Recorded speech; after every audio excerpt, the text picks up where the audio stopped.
What if I told you manifestation is real? And if you've been on my channel for a while, you know I believe manifestation is real. And I believe we are manifesting all the time. And we have manifested where we are now in our life, no matter where it is.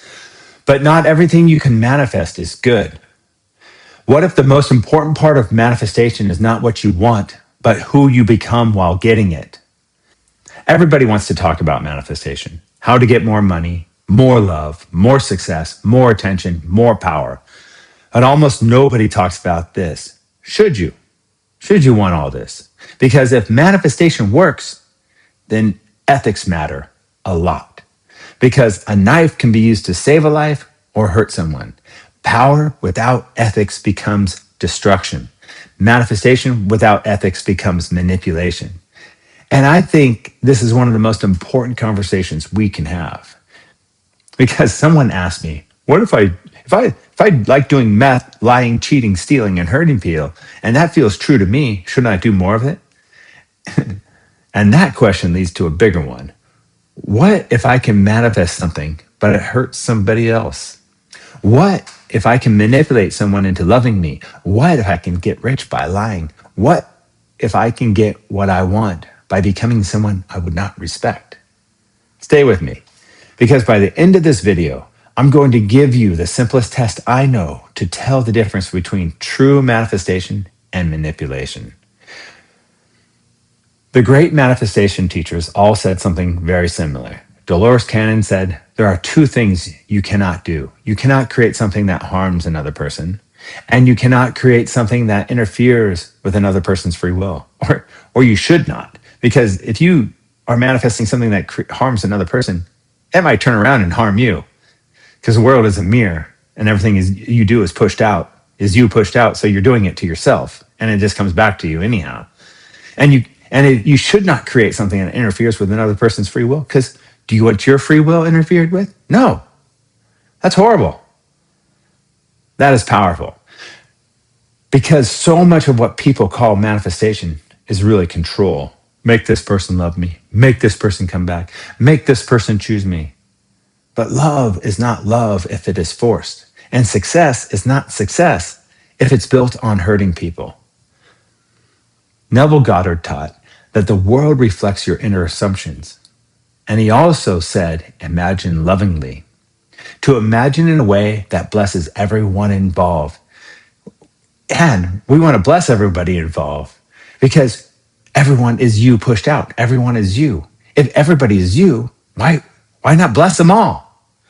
Because that's the highest thing you do, because you're blessing people and you're pushing that out and they're going to get blessings back, right? Simple. I call it rational selfishness. Be kind and loving to everyone you meet, and everybody is kind and loving back to you. Why not? And if your inner world is full of fear, greed, revenge, and control, you may get what you want for a moment, but you will become someone smaller in the process.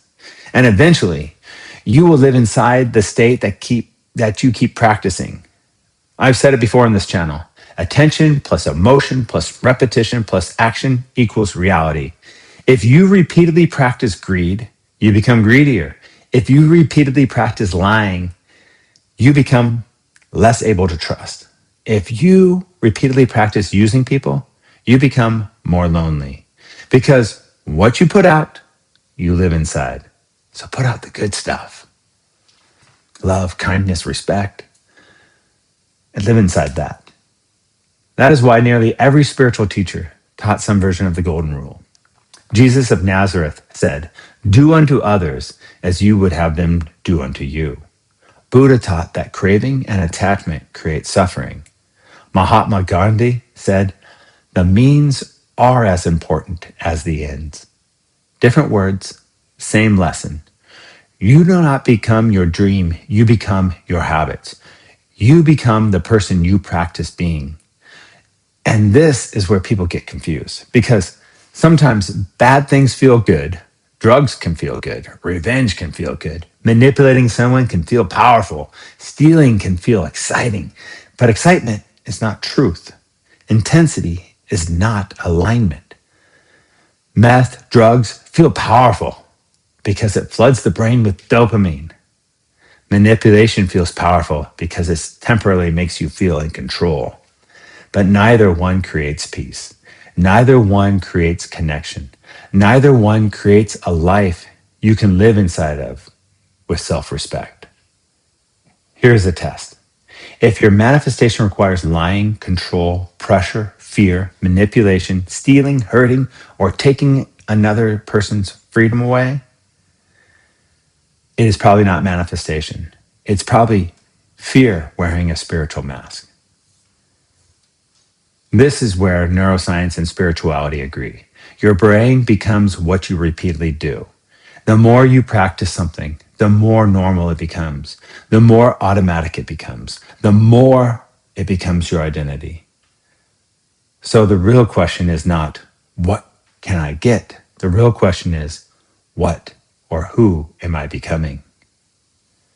Because manifestation is not just a tool for getting things. It is a training program for identity.